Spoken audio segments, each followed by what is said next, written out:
All right, let me bring in another elder now before the calls, but I'm sure Elder Gabar is chopping at the bit. And it's good to see him doing good. All right. It's good. He's coming in. Elder Gabar, how are you, sir? Shalom, Elder. How we doing today? I'm blessed by the best, and his name is Ahia.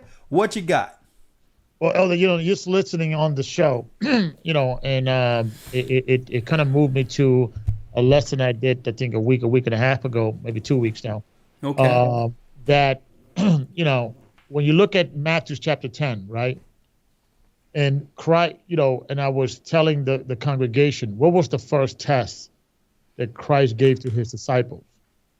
And when you look and read chapter 10 of Matthew, he told them, go out there, don't take no purse, don't take any money, don't take any weapons, don't take any notes, don't write anything down. The Holy Spirit will take care of you. And when I read that, right, and I actually went into detail when Christ was saying, don't take none of this. Oh, but by the way, I'm going to send you among wolves as lambs, right? Or I'm going to send you with people. I'm gonna send you as serpents, as sheep among wolves. Exactly. And wise as serpents, harmless as a dove. Yeah. Exactly, right? So when you read the scriptures, right, and you see, and you start in chapter 10, it first starts, it names all the disciples, and then it names the people that Christ want the disciples to go to. And he made it clear, do not go into the way of the Gentiles. Do not go into the way of the Samaritans, who were claiming to be Israelites at that time. They were imposters. We know that history. Yeah. So the target audience that Christ was sending were the lost sheep of the house of Israel. Yeah. So this lost sheep of the house of Israel are the wolves that he was talking about. Beware of men that come in sheep clothing, but inside are wearing wolves. He was talking about us. Yeah. He wasn't talking about the Gentiles. Yeah. And that's why it's extremely important, brothers and sisters, that this thing is not about the Israelite race. Yeah, we're God-chosen people. And yes, there's a prophecy dealing with 104,000. We have to gather the Lord to that man that is numbered, right? But it's about righteousness. It's about who is the righteous among Israel. Because the rest are wolves. As Gabar, you know what's deep about that? Check out how the other nations rallied together and circle the wagons in time of crisis. Yeah. Right? And I thank the Most High for the opportunity to travel, to see how other countries and other people operate and see. And this is why when they tried to do into Egypt what they did here this year with the riots and all that under Tiananmen Square in Egypt years ago. And they couldn't accomplish that because what? The Egyptians were too tight as a family. They tried to use division, propaganda. They put in Morsi, their own guy, and all that. And the Egyptians came together and moved that guy and put him in prison and stood together to keep their what? Their government in place. Why? It didn't work because their families were together. So I see, but now doing the same, that unity. But check this out. I look at the detractors, even though it doesn't move me, because that lets me know we are doing some serious work, and I thank you for your work. Well, praises. And I'll tell you this: I'm used to it, but if you check this out, you very seldom see Edomites or other nations publicly coming against the church or coming against other Israelites. That is true. I can point one on my finger. And he's a Jesuit puppet, Vocab Malone. But in number, the majority of people in a time where we should be circling the wagons that's attacking and coming against the work are our own people. And so that's why it's extremely important. Yeah. We must unite, not under a color or under a race. We must unite under a principle of righteousness. Yeah. Because we envy these other nations, right? With the they all stick together. And I mentioned this many times. You have Korean people that live in Brooklyn will go to Koreatown to shop with their people, and they'll take that train ride. Yeah. Right? You got Jewish people, and I mentioned this several times. I had a Jewish friend who told me the success of the Jewish people is that a Jew would buy from a Jew that he knows he's stealing and robbing from him, overpricing him. And he will stay with that Jew person, that colleague, until he finds another Jew that will give him a better price. He will not. He will not go to another nation and purchase something for cheaper. He will stay with his own nation. So how can we use that for our betterment? What we need to do is within the church, we have to, like you promoted the brother's T-shirt. Let me know. I want to support that brother. Yeah. And we have to start realizing, okay, even if the so-called Jews are running around saying, you know what, we're going to buy for ourselves. And listen, and this is not a shot to the Jewish community. I commend the Jewish community for loving their own. Yeah, they're supposed to. They're supposed to. Right? So we should, what I'm saying is that we should take what other nations do, right? When you go to Little Italy, when you go to Chinatown, they're only buying with themselves. Yeah. We have to do the same thing in our church, and we could build this empire, if you will, righteousness and commerce, the Israelite Wall Street. Yeah. You're the Black Wall Street. We need our own Israelite Wall Street. And I yield with that. Well, Gabar, so it come down to this, and I was mentioning in the academy, and I told people, while everyone was scared operating during 2020, you had roads still being built, and you had property being built, being taken right up from under the people. While everyone was scared, not knowing what to purchase, whether or not things would go back to normal, you had a certain demographic in this world buying up everything. And what I said was, listen, we're smart enough to understand that we're moving by the Spirit of the Most High, not through fear. At the end of the day, the only way we'll survive as a people, as a nation, because it starts with family, community, church, is there's going to come a time when things break down and there's no finances because of what? Because of, the cryptocurrency or the mark of the beast. Well, if that's the case, we're going to have to take what we have tangible and turn it into a system having all things common to divide what we have to get to where we need to get to. Turning what we have physically into food, shelter, and raiment in other locations. And we can't wait till all of that happens. It starts now. But brothers and sisters, they'll see something and not realizing that what's being accumulated is to help sustain when it's time to liquidate and do certain things like that. Because a lot of our brothers and sisters, they don't have foresight. They don't have foresight. And so I wanted to put that out there real quick. But that's real quick, Elder Gabar. But real quick, I don't know if you've seen the beginning that the CDC years ago was preparing for a zombie preparedness. And it was on the CDC years ago. Yes, sir. And I'm just going to do this with bullet points real quick before the phone calls. Yeah, and I was listening. Okay. Well, I'm going to do this to give we have 4,000 people and hit the like button to give a refresher to those who came in. That since black and white TV, since 1968, they've been talking about a zombie apocalypse, Return of the Dead, Dawn of the Dead, zombie, 28 Days Later, Day of the Dead, Zombieland, Resident Evil, you name it. They've been talking about I Am Legend. They was dovetailing, or on a low level, it's called predictive programming, satanically, prophetically telling people what they were planning on society. Something bio would happen would lead to zombies, right? I showed that. Then I showed you in The Walking Dead with fair use that Rick on The Walking Dead, after leaving the CDC, told people what? Fortify. Hunker down. Pull up. Roy affected. Listen. We'll find shelter somewhere. There's got to be a place. Rick, look around. Okay, there's walkers everywhere. They're migrating or something. There's got to be a place. Not just where we hole up, but we fortify. Hunker down. Pull ourselves together. Build a life for each other. Build a life with each other. Listen. Running on fumes.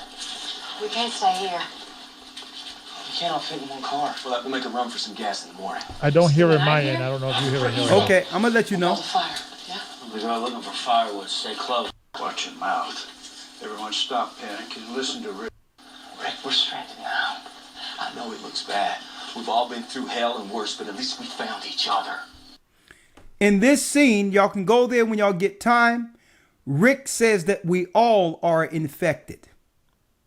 After leaving the CDC.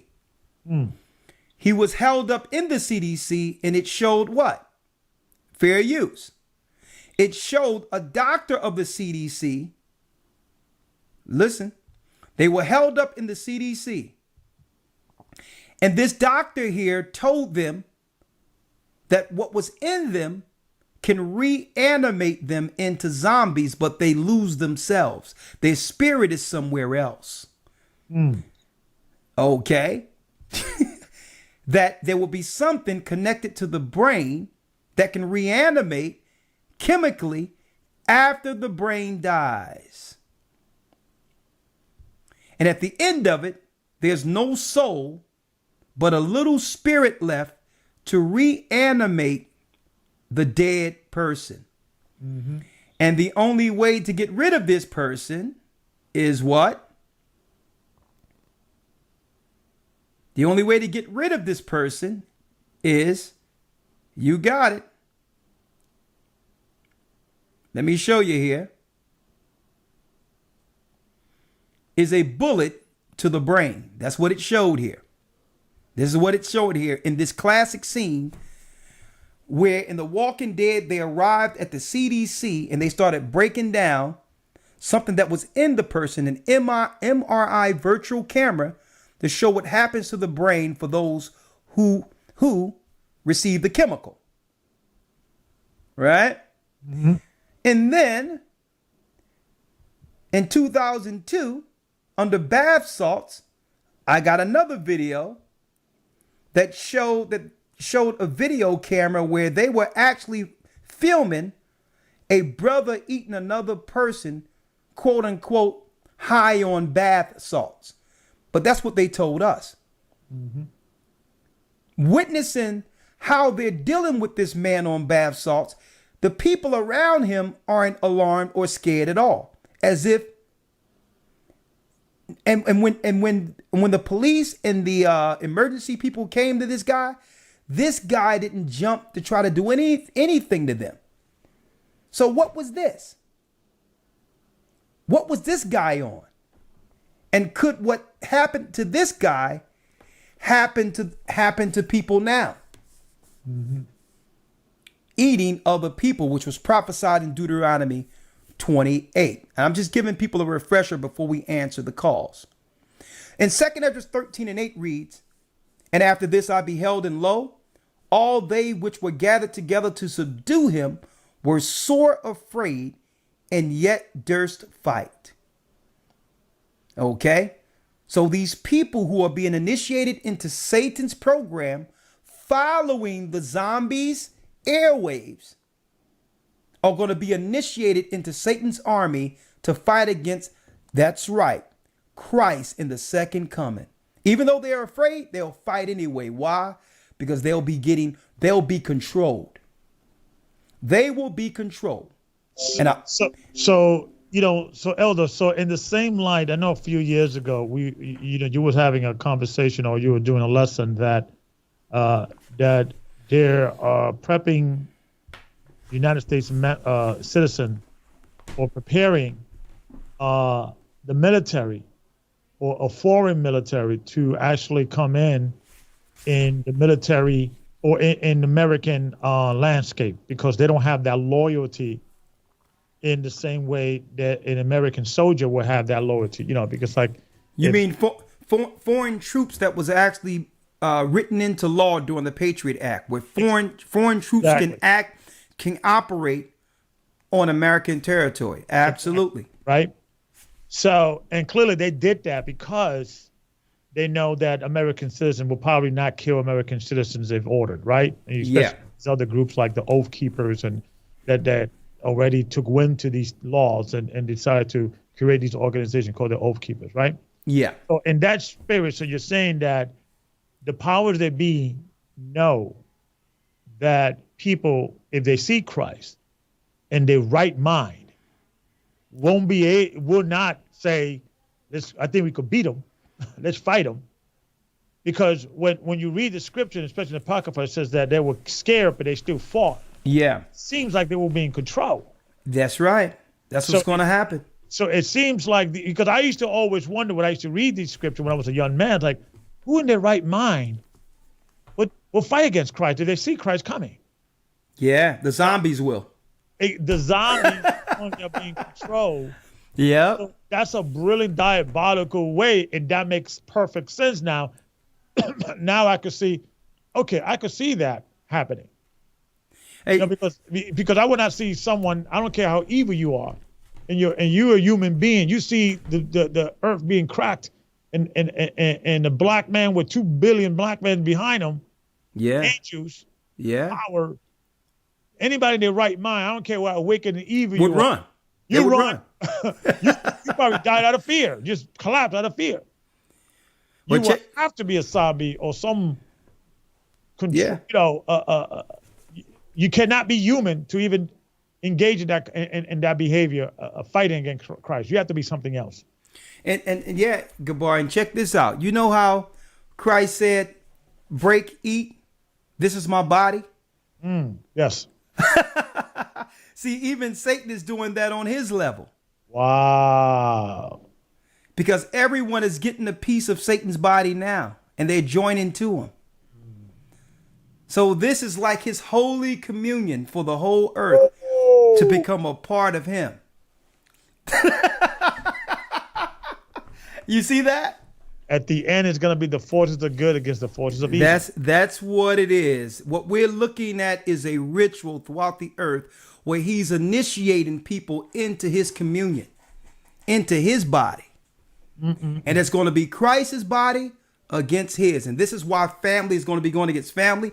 Already people who decide that they're going to just follow God and not this crap they're bringing out right now, people are already turning against each other. Now, just imagine those who've had Lucifer's race in them. It's going to intensify because they have communed with the devil. They have done it in their lives. And now it's been what? It's been sealed with the chemicals. Wow. So I'm going to leave it there. I'm going to leave it there. Well, we talk offline, but yes, this is, let me tell you, what we're seeing right now, because don't forget, pharmakeia is sorcery. What we're seeing is a worldwide ritual to Satan. And those who are deceived by him and weakened by him will be initiated into his body. So whatever he does, just like the Night King, they must follow. It's going to be something in them because it's part of, his mind will be a part of their mind and vice versa. So whatever he do and wherever he go to fight, they'll follow. So Satan's trying to copy. Yeah. So he's doing it on an artificial low level, but it's the same on the level he has power to do it, on a chemical level. So the Walking Dead are going to be operating in Satan's army and get crushed to powder. But guess what? Even those who die, their bodies will still be operating to some degree through reanimation, but their souls are bound. Now, I'm going to go into, I may talk about it in the hell breakdown, the souls of those who die after this. What happens there? Who decided to give their body to this world and their soul to hell. That was a decision. Okay, so I'll leave that there. Let's Yes, sir. open. Hey, the zombie apocalypse is upon us, but we have to be under Christ's body to navigate and to defeat Satan's body. There's no in between. There's only two masters. Yeah, shout Okay. out Elder Ariel from Texas. You know, we did a show yesterday, and Yeah. he has the Kingdom in Heavens and You supplements. He actually sent me some. That's the gift that you gave me. Yeah. So I want to give him, promote his product yesterday. He said, what we got to do, we got to do bodybuilding, meaning, build the body of Christ, bodybuilding. So we gotta build that body. So shout out to him. Absolutely, man. Absolutely. Okay, so I'm gonna bring Elder REI in next week, and he'll give us an insight on what to do for our physicality. I even spoke to REI. I spoke to Brother Azan or Bishop Azan over in Dallas. How I'm like, listen, we're gonna seed him. One of those rooms gonna be a complete gym, because we got a lot of brothers and sisters who are going to these gyms and all that, and what they're doing is you don't know if somebody's contaminated, shedding, or whatever the case is, and you can't have people coming in sick because they worked out amongst the infected. So, so we're going to seed some gyms, and brother, we're going to start talking about this, how we're going to have our own, if we can, our own pamper and primp shops for the sisters, where instead of going to them, they go into a place that they know sterile, because these are sisters who are doing their nails or whatever, and doing their manicures and their foot and all that. And they're doing it in a sterile setting because they're amongst people who are healthy, and you don't have no strangers all coming all in your zone bringing infections. So if it's any time to start thinking about supporting each other, it's now. It's not the time. Absolutely. Yeah.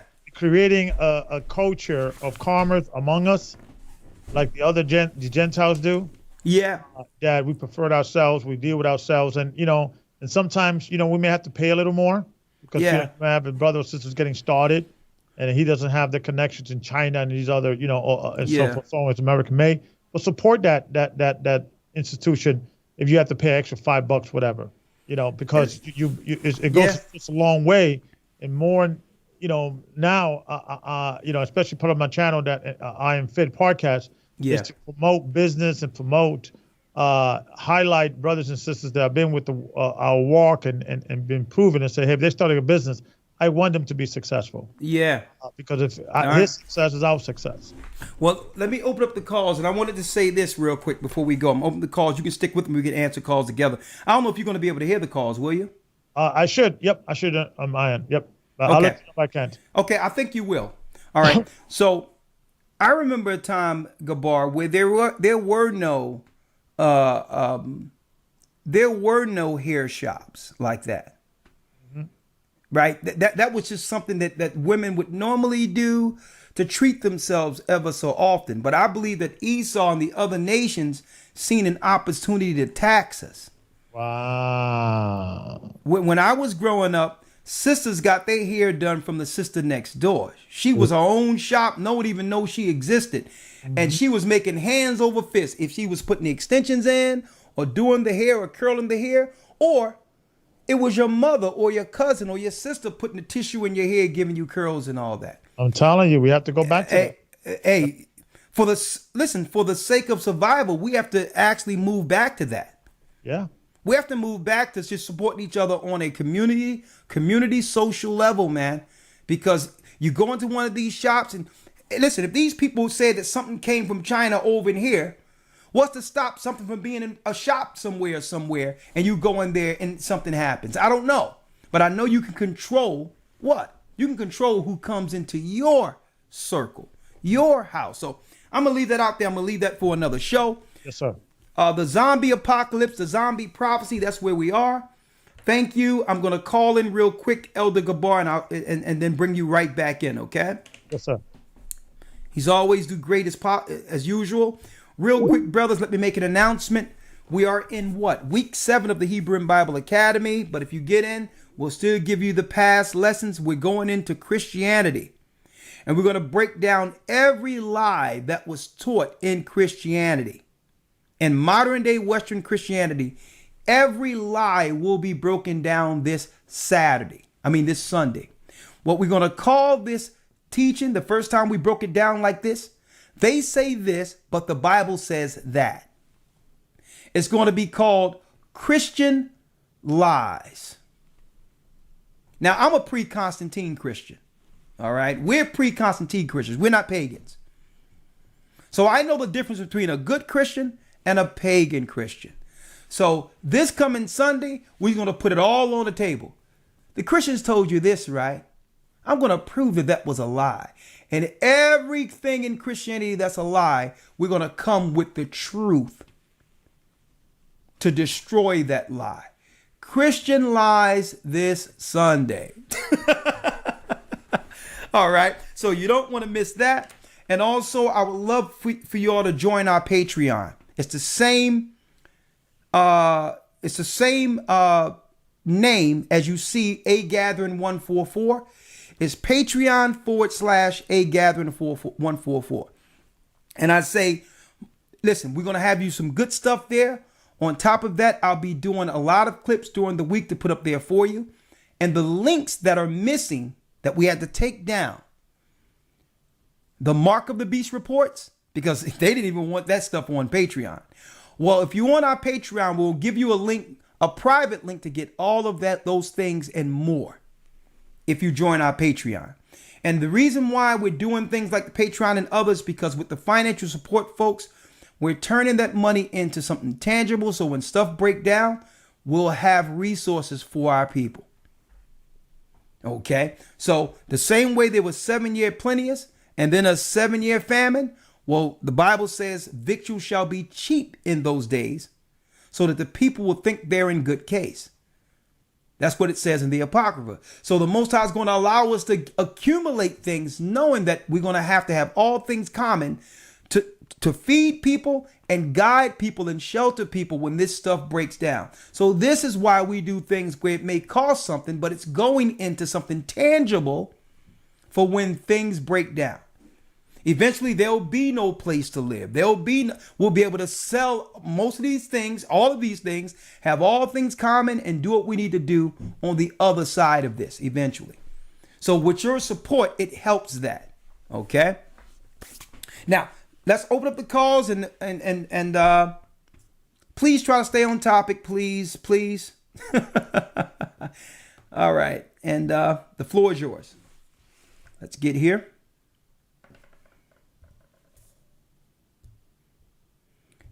If you have something to say based on the topic, let me emphasize that. The topic, if you have something to say based on the topic, let Elder Ramar know he's on the line, getting the queue together, and I'll be more than happy we'll give you the floor, okay? And please keep things within line without saying this stuff, because certain words trigger an algorithm that may harm the page. So let's keep it understanding that you can't say the word anymore almost here, all right? But you all know.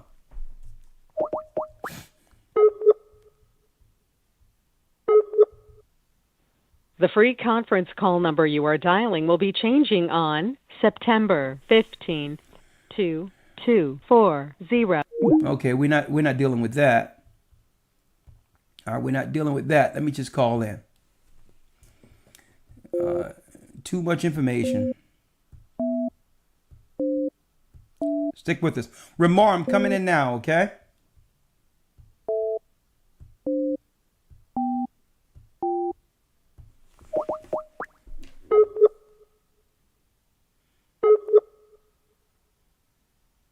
The free conference call number you are dialing will be changing on September 15th.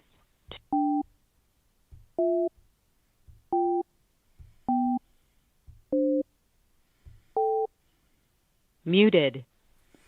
Okay, Ramar, I'm in. Let me let Ramar know, Elder Ramar know that. Unmuted. Okay, I'm live here, breaking down the zombie prophecy. Brothers and sisters, the floor is yours. I'll bring Elder Gabar back in here. All right. Okay, Ramar, you can start the calls. 945 area code, you're live.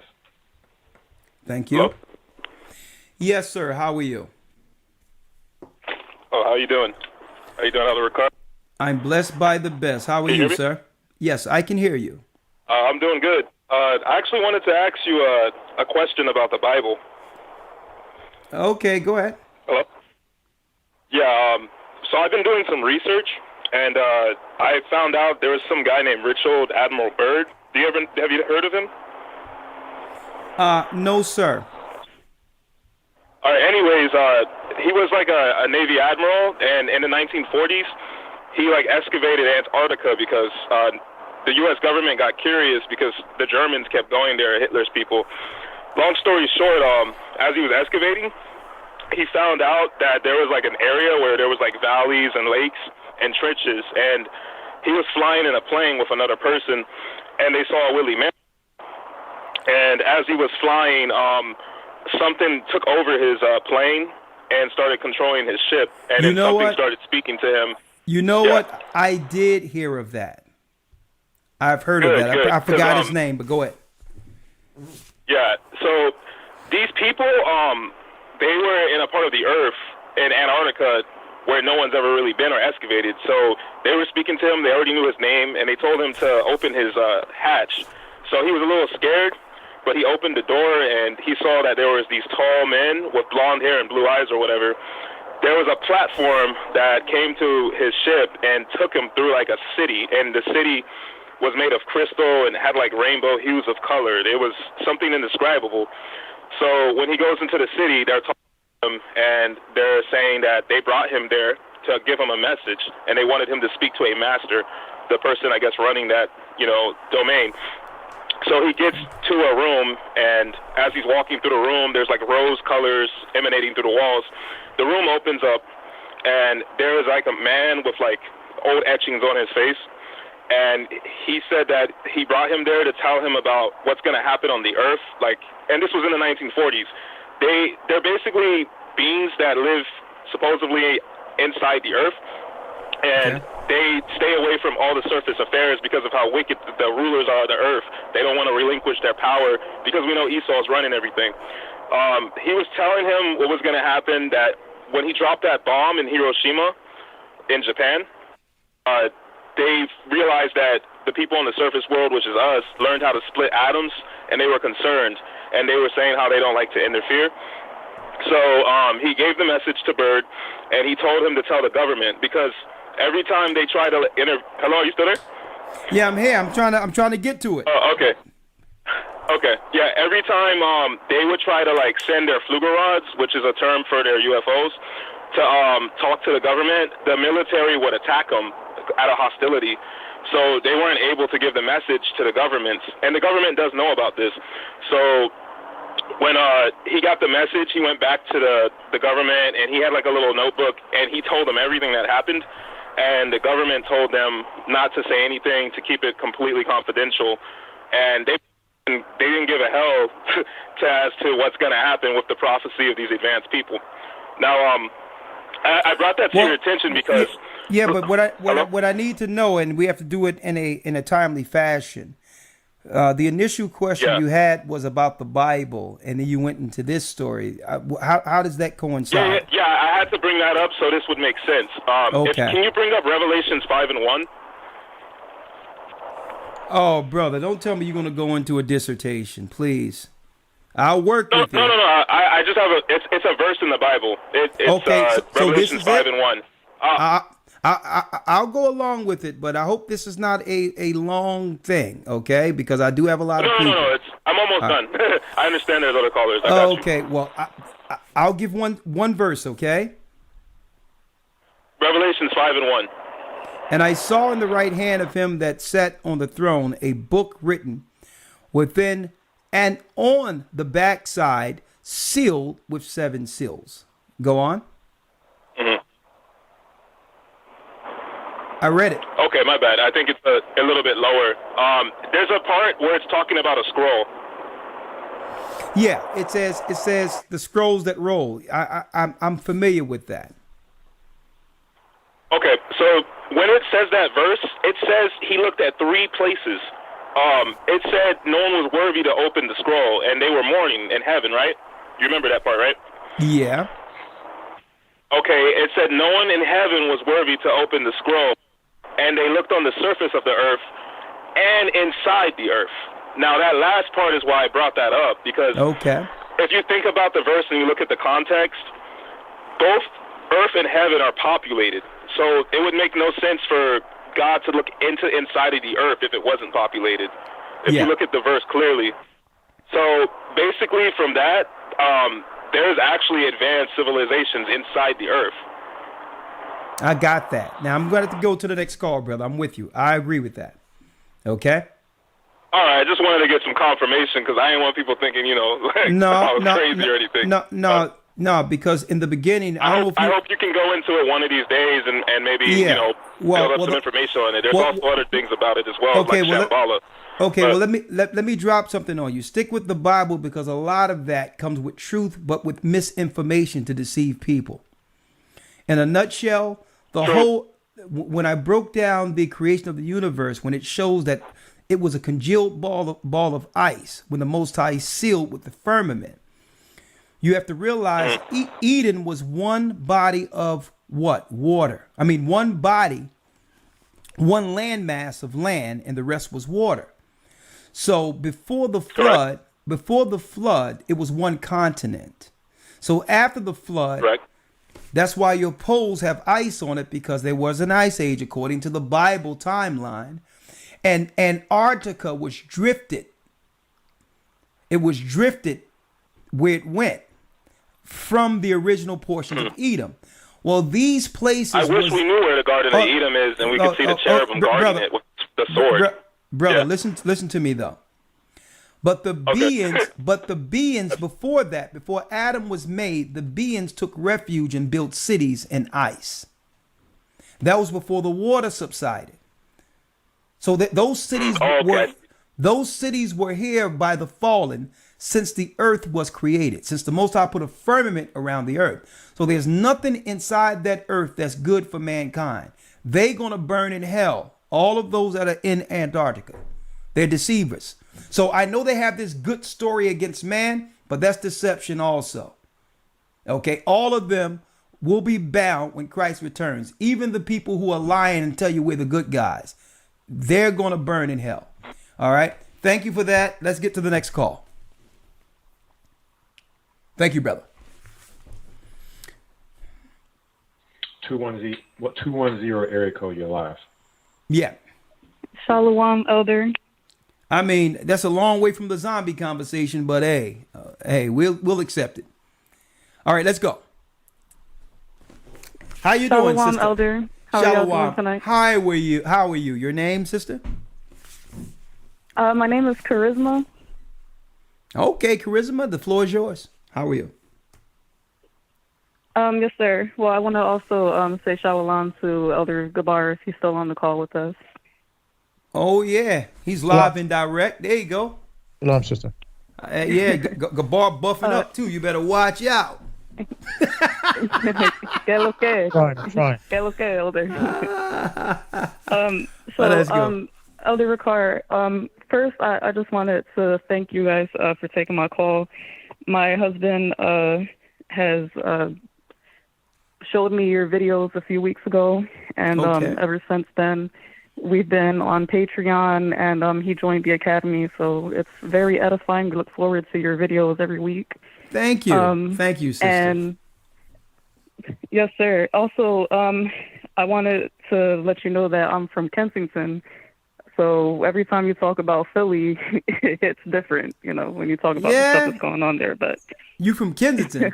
You talking about zombie apocalypse? Lord have mercy. Yes, well, go on. The real life zombies.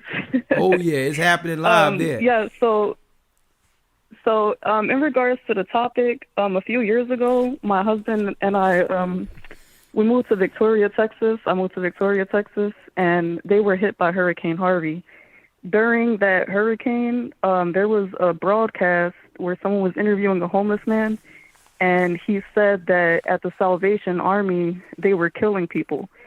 So that Oh, my reminded me goodness. of when you said, that when you were on Ninth and Market, that there was a homeless man saying that, people don't know what's really going on in these shelters. Yeah. Yeah. I mean, So, alleged. I don't know. Allegedly, but that's yeah, what someone told you. allegedly. Yeah, sorry. I didn't get those details, but man, hey, would it surprise me? Hey, when you read the Bible, you realize the Gentiles were knee deep into sacrifice. So, and I don't believe that changed. But anything else you need or want to talk about? Well, yes, it's not completely on topic, but we're in San Antonio now. We've been trying to get in touch about baptism. I beg your pardon, sister? We're in San Antonio now, so we're trying to Oh, okay. with your bishops as far as baptism goes. Okay, that's great because Elder Ramar is the regional elder over that Texas area. So he can take down your number and give you a call. Your husband, you and your husband. And I'm glad you and your husband is in the know. Okay? Yes, sir. Now there's a lot of deception out there, so you make sure you stay on the path, okay? Because don't get tossed to and fro in YouTube land. There's a lot of wacky things going on there. Stick here and yes, sir, actually of course. fortify yourself, okay? Yes, sir. The edification that you provide, we know for sure that the Most High has his hands on you and the ministry. So we're grateful thank to you. you. Praise the Most High, sister, and I'm grateful to be here, and I'm grateful that you're here. And sister, I'm gonna tell you, when you get this truth, this is when the true adventure begins. We were asleep. Yes, sir. We were asleep, but when you get this truth and understand that the Most High has a script for us and a purpose against the evil, I'm gonna tell you, it brings living in the time of the end on another level. Okay, and one thing, and people try it. I'll tell you this is the people try it, right? Once you see, you cannot unsee. And it doesn't matter how much you want to think that, okay, maybe something isn't right. Maybe once you see, you cannot unsee.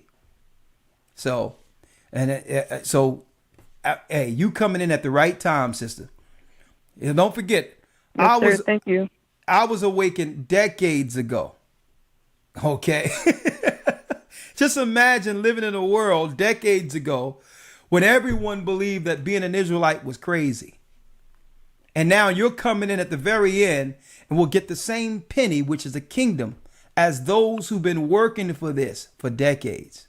I mean, just stay the course, sister, you and your husband, all right? Yes, we will. Thank you, Elder. All right, bless you. It's an amazing thing. Man. Hey, Gabar, it's so good to hear when brothers and sisters or family together get this truth. I mean, Yeah. that's a breath of fresh air. I don't know when was it I made the statement, but that I think what's going to happen to us is what happened to Christ in a sense when the power that be Pharisees were saying if we leave this man alone, the Romans will come take our place in our nation. I think we're going to be in that level of power and prestige that if they could leave us alone, all the people coming in, going to the water, okay? Praise because the Most High. Let me say this.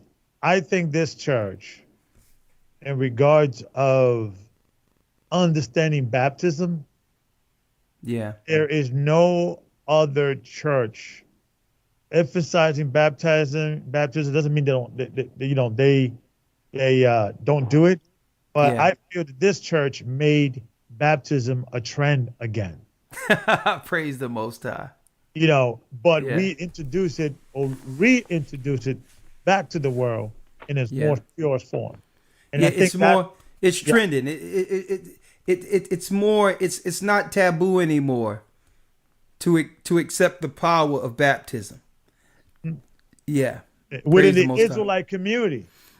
Oh yeah. You understand? Because if I did research on other camps outside of One West. Yeah. And so for someone, they would really not. That's not really what's. They missed that, Yeah. and Christ Yeah. started his ministry Yeah. getting baptized. Absolutely. So Absolutely. it's a profound thing, and saying I think that's the dangerous thing that they're going to be looking at, like, oh, snap, they are taking people to the water, Yeah. and they're doing it right, Praise the Most High. the right spirit. That's Yeah. dangerous right there. Praise And the it's, Most High. so what's going to happen to us? Same thing is yeah. happening try to happen with Christ. They're going to try to leave us, remove us out the way, because everybody is going to be craving in to get, get baptized, as they did when this pandemic started. Yeah, but I'll tell you this also, man. I heard other guys was laughing at when we first started baptizing. I guess some guys amongst other groups were saying, oh, I heard Ricard Yar's baptizing people. he's in the spirit of John the Baptist, and they were cracking a joke. Right. And somebody that used to be in there said, yeah, they was joking, calling me John the Baptist. I'm like, listen, I don't take that as a joke. I take that as, hey, you know what? That's a badge of honor that they're even talking about it. Right. And you know what? There's enough water for all of us. I don't feel no certain type of way. If you need the water, I can show you where it's at. Yeah. All right. Thank you. All right. Let's get the next call. Bless you. Next call. 404 area code, you're live. Hello. Shalom. How are you? Hey, how you doing, Elder? I'm doing well. What you have to say? Quinn. What do you have to say on the zombie prophecy? Well, I just pretty much, Elder, I had a comment, and also had I needed your input on something. Is it pretty much? I don't know if it's on. But brother, anything outside the topic, we have to have Remark give you he'll jot down your number and I'll call you separately. Okay, we have to keep things on topic. It veers away from the program, unfortunately. All right. So Elder Ramar, if you may take his number, but please let's ask some of the brothers and sisters when they come in whether or not they're on topic, so that we can make sure we deal with them separately. Their concerns are warranted, but it takes away from the program if we're talking about zombies and we take it someplace else. The zombie prophecy. There's a lot was brought out today, and if not, we can digress. If there's nobody that want to talk on topic, we'll have to, we have to digress and just set up for Friday, and it's okay. Maybe within the broadcast, all that needed to be said about it was said. All right, but I thought that maybe people would call in, and to be able to build on the content. The content is topic wise, okay.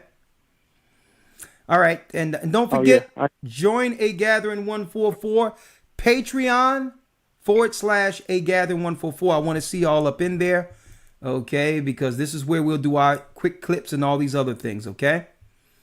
All right. Next call, Ramar. 870, you're live.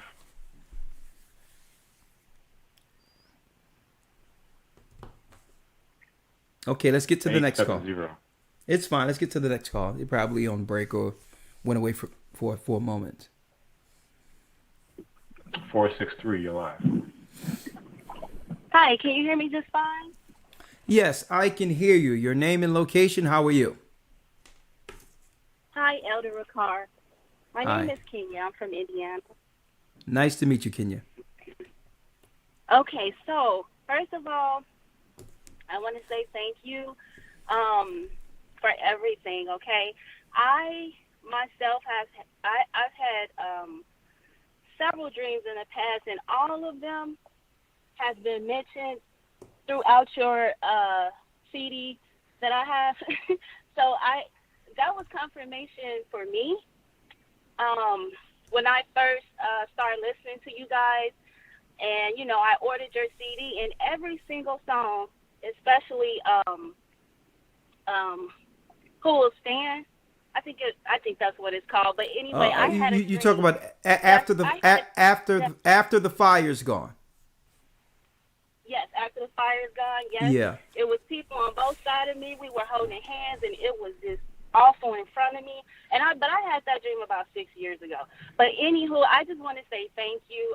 That's how I knew that I was where I needed to be. Okay, and so I have. Good to and hear. I have been in the academy several times. And Thank you.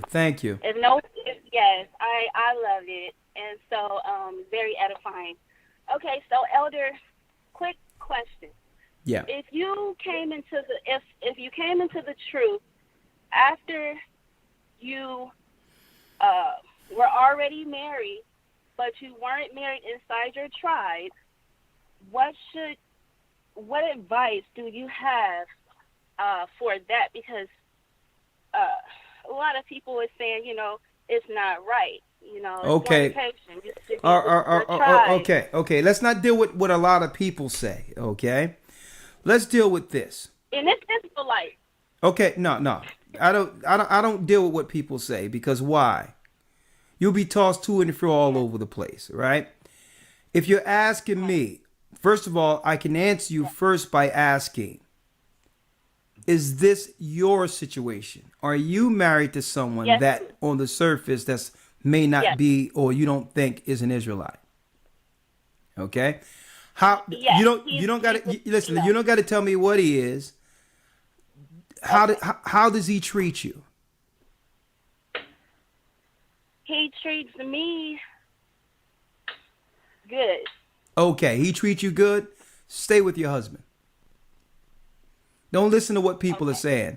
So a lot of these people can't even stay in a relationship with an Israelite. And they're going to tell you what to do. No, the whole thing is when Christ come back, I tell you in Matthew 25:31, he'll separate the nations. He'll separate those because who knows? You may listen to these people who say, leave your husband, and suppose somewhere down the line, it only takes one drop on the father's side down to the fathers to be an Israelite somewhere. And here it is. You done let go of a person because someone online said something and he was an Israelite. And I'm going to tell brothers and sisters all over the place, judging the outward appearance all the time. At the end of the day, people are going to be surprised when they see Christ divide that line and they're in another line. And somebody they thought was another nation is in the Israelite line. And this is why I treat everyone like an Israelite. Because the Bible had the law of strangers. Now, if we're under the Old Testament, when it came to the Moabites and all that was serving other gods, he says, no, we're not to deal with them. Okay, we're not to deal with them. Now, this is not carte blanche for someone who's unmarried to find a Gentile. But when you come in, you must stay as you are. You must stay as you are, because why? That's who the Most High had you with in the truth. He's treating you right. Is he worshiping another God? No. Okay. So he's not. It's more like No, listen to me. He's not worshiping another God. Do he have you bow into idols? No. Okay. What you got to do, sister, is keep your family together. Don't be listening to what they're saying online here. Keep your family together. And if y'all not supposed to be together, when Christ comes, because Christ he opens the portal. It's his door. It's his kingdom. He divides. Okay? So no, don't get frustrated. I know it's going to be hard dealing like that, but that's how the Most High brought you in. Okay? And you stick with your family and you be the wife you need to be to that man. And as long as he's not having you serve other gods, you treat him like you would treat your husband, with honor and respect. Okay? Okay, thank you so much, Elder. All right, don't break to the pressure, because you have these people out here talking about Israelites and all this other stuff. And here it is. You can have people talking about, I got this wife and these wives and all these things. And you have people not even staying with Israelites, with the people they're with. And they're going to tell you what to do? Nah. You focus on the kingdom and take care of your family. All right? Because you don't know. You never know who it is. That's why you can't judge the outward appearance. The Most High brought him in He take care of you. You take care of him. Follow the word. Okay? Okay, yeah. All right. Thank you. All right. Shalom. All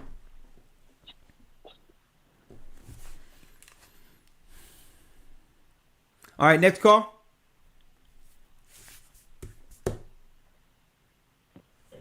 $702, you're live.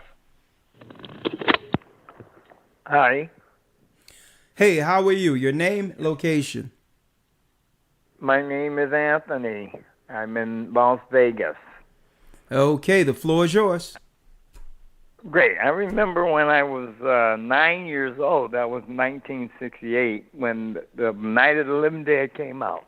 Excuse me. I remember getting sick as a dog as a child, and I never watched it since. Man, It or The Exorcist. I can't watch them. I don't want them. Demonic spirits will come right through these films, and that's what a lot of people don't understand. I'm a former stockbroker, and I was really calling because I need you to get in touch with me. I have a solution to all these money problems, and I can't discuss it on air. I'm calling from my home phone right now, but I can give someone my mobile phone so that you don't miss me whenever you get a chance to call back. Okay, so you said you have a solution that can help financially progress this work and to help our people. Completely and totally, worldwide. I will call almost immediate. Oh, don't worry about it. You will get a call. Ramar, put down his brother's number and his name. And Again, it's Anthony Davis. Anthony Davis. Make sure you get his number, Ramar, and you text me his number, okay? Got him.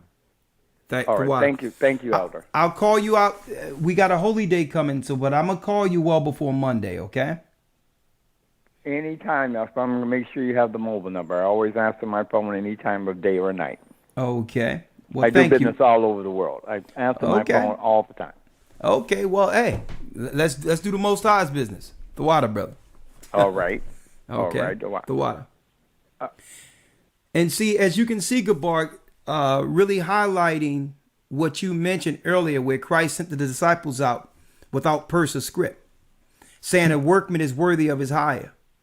That phone call is a perfect example. We didn't have to do anything but teach the word, and the Most High put what's needed on the road for us.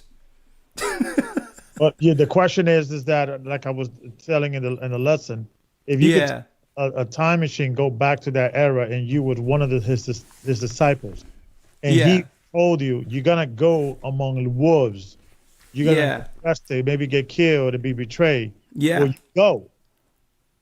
Yeah.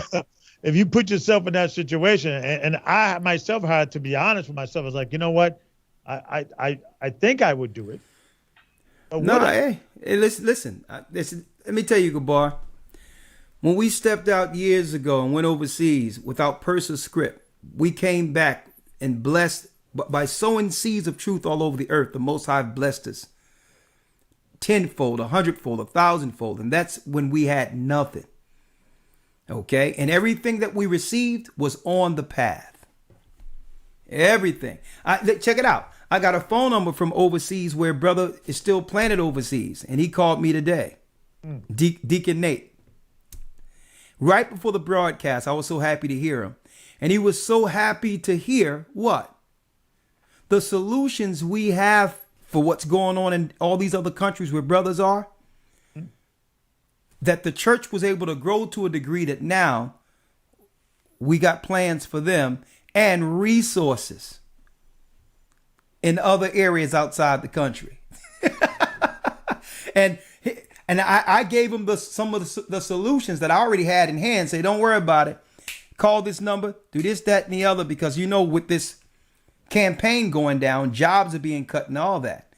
And as soon as I spoke with him, I said, this is what you need to do for the brothers and sisters that are around you in proximity. Here's a number. This is how they sustain, and there'll be more. Hold it down until we get there. And guess what? It's going out without purse or script, not knowing what to expect. And the Most High built the ministry by the time we came back all over the earth, and the truth is resounding with a ripple effect. Even those we have taught the word is teaching the word, and it's well beyond anything I could have imagined. But it could not have happened unless we stepped totally out in faith. And folks, Gabar, when it happened, everyone claimed that we were crazy. But they don't know what faith is. See? Crazy is when you lose faith. I mean, when you utilize faith. Because people, they don't know how to operate without a security blanket, without something securing them outside of the Most High. But when you step out in faith, you know what it have you realize? You know what? I should have exercised this a long time ago. I thought servitude was freedom. I thought that was sanity. Insane is doing what? Working all your life and not having anything to leave your children. That's insane. Faith is stepping out with the Most High, and he says, listen, I don't want you to bring script so I can show you what was always out there for you. Okay? And that's a whole nother conversation, but go ahead. Let's get the next call. You got something to say on that, Elder Gabar? Yeah, and that's the reason why if you understand that context, that he was basically sending them out and give them a death sentence. Yeah. You're gonna probably die. You gave them all the scary stuff. So when they came back and they didn't die, now you get a better understanding when they were saying, Lord, even demons are subject to us. Yes. Because when you understand? Because when Christ sent them out, I mean, think about it. You put yourself in that position that before you didn't know Christ like that. There was no Matthews. There was no Luke. This man is claiming to be the Messiah. You believe him. And the first order of business he tells you after you follow him around for a little bit, now I want you to go out, take no weapons, no food, nothing. And by the way, I said you among wolves, right? And don't worry about it. Not one hair is gonna. God knows every hair in your head. So I could imagine. I would have been drinking the night before. I'd be like, okay, listen, I love you guys. I would have been in that mindset, like, okay, this is what I need to do. Yeah. So I could appreciate now the living scripture even more when they were coming back, because they thought they weren't coming back. What Christ was saying. Yeah. But to go on faith and what Christ says, I beheld Satan. Yeah. Out of it, and greater works he would do. So Hey, Gabar, one other thing I like to say, and I don't think I told you this story. I was overseas, right? And there was this guy who had a back problem, right? And he this is in the Greek islands, right? I traveled over there, and he became a good friend because he knew I can sing and all that. One day he sat and he had a back problem and said that boom, boom, boom, boom, boom, and saying that, listen, I've been dealing with this problem for a long time, this, that, and the other, and I don't know what I'm going to do, right? Now, this guy was dealing with clubs and all these other things. I sat down with him, right? I'm not going to put his name out there, but I sat down with him, and I looked him right in the eyes, and I said, Gabar, I said, would you like me to pray with you? Right? Now, here it is. He don't know me as anything but someone who's single, whatever the case is. Right. And I asked, do you want me to pray with you? He says, pray, in his accent. I'm like, yeah, pray. And I sat and held his hand, put my hand on his back. Gentile, as on the surface. And I prayed with him. And the next day he talked with me. He says, Rekha, I've never had anybody do that with me before. And he says, I feel better. There's less pressure. I've never had nobody pray with me before. Just little things like that leaves a lasting impression. Mm-hmm. Now check this out, Elder Gabar. Overseas, Before we left and traveled back, we went to a winery because we wanted to. I paid to have everybody go and see how wine is made. Okay. We did an excursion, and I know the brothers and sisters remember that. We go to a winery, Gabar. They had some of the best lamb cleftico that you could want to taste, but that's another conversation, right? So there was a microphone over there. Now they opened the place strictly so that our bus excursion can come through to see how wine is made. You know, I'm a big prophetic guy when Christ will crush the grapes and understand. So you go back into these village areas, it takes you back. It's nostalgic. And it takes you back to see how things was made when life was simple, real wine. So we look at the tubs and all those things. There was a stage on this side with a live mic. Gabar. We picked up the mic and started to sing. Right? His family listened from the house that was connected. Now, this winery was humongous, acres. His family is hearing this and they all come down near the stage where we're singing, right? Then the guy who owns the winery, he comes down and he sits with me and I'm trying to leave and he grabbed my hand and he says, listen, that was beautiful. That was wonderful. He pulled out all these magazines, Gabar, and showed me all these magazines of how his winery is really the top over in Europe. Check out what he said to me, and I'll never forget it. Check out, and all we did was sung and sat there, ate his food, and drunk a little bit of our toasting before we left. You know what he said, Gabar? He said, it was like we was hearing voices of angels. He says, where are you from? And I said, America. I grew up in America. He says, listen to me clearly. He says, I have money, too much money. I have ships. I have planes. He said, it doesn't matter. If you're ever here, you come here, you sing for my family. And that doesn't matter I will make sure you're okay. I got planes. I got ships. Money meant nothing to him. He looked me right in the eye and said, if you ever come here, you sing for my family. Sing for my family and you can have anything. And I'm looking at this guy and I'm like, you know what? And I'm charting that in my mind because maybe one day the children of Israel may need that. Let me tell you, one day we're going to chronologize some of these journeys. So when the Christ send you out, you don't know who the Most High have in these remote areas, in these little cities, these little villages that's sitting there waiting there, that the Most High have them in pockets to serve the children of Israel and help us through this trouble, folks. I'm going to tell you. That traveling throughout the world was eye-opening, and it goes back to the faith where he says, I'm going to send you out without what? Purse or script, because a workman is worthy of his hire.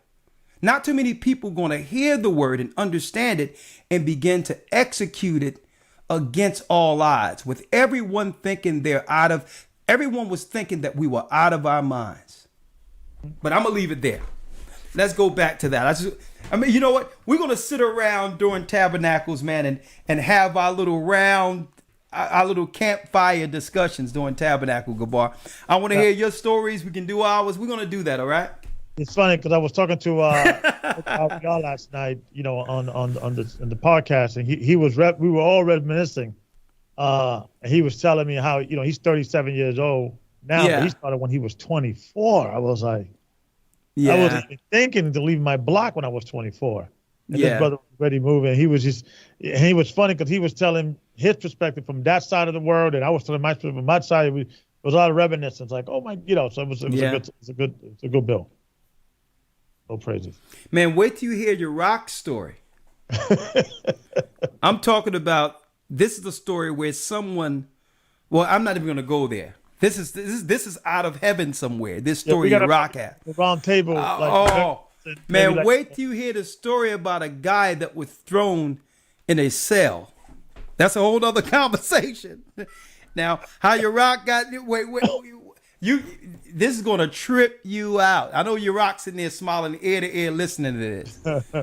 All right, so it's well, man, let me tell you, we got to start writing these things down. But anyway, all right, let me get to the next call, and I'm sure Ramar has some stories too.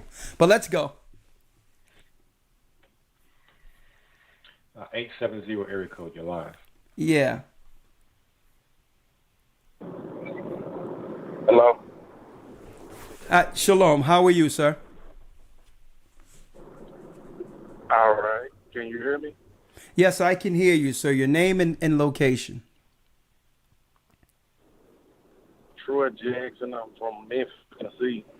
Okay, now your phone is not that clear. It sounds like you have air in the background. I'll try. Go ahead and go ahead. I'll let you know if it's working. Okay, is that better? No, go ahead. Go ahead. You have something to say on the topic? Yeah. First of all, I wanna. It's kind of an emergency. I was trying to get some advice about something that's going on. Okay, well you gotta snap right into it. What is it? Talk to me. We have a lot of calls. Okay.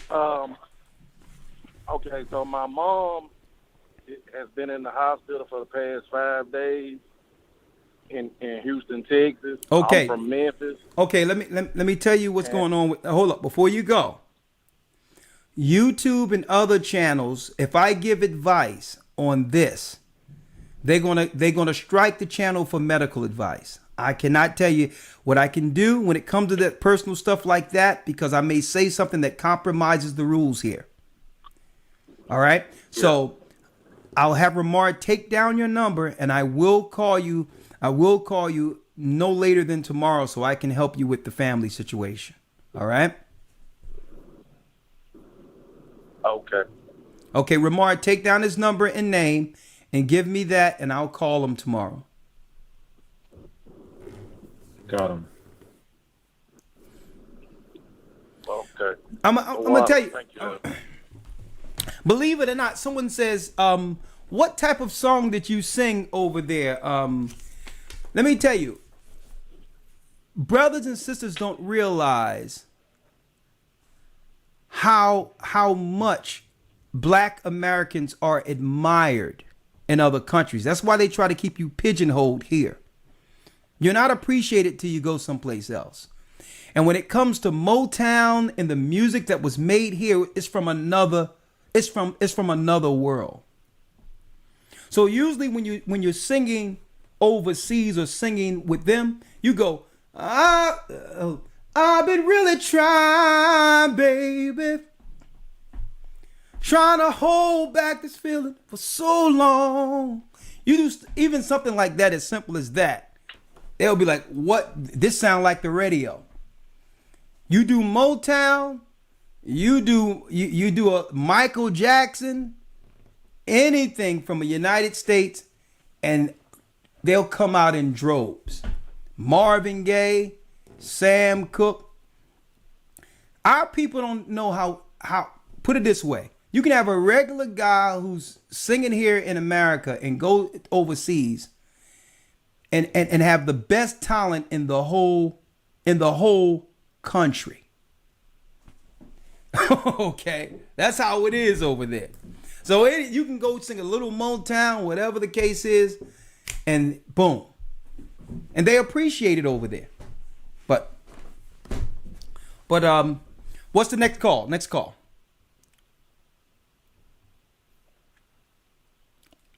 515, you're live. You know, real music, Motown music, when families were together. But go ahead. Hi, Elder. How are you? Can you hear me? All right, you.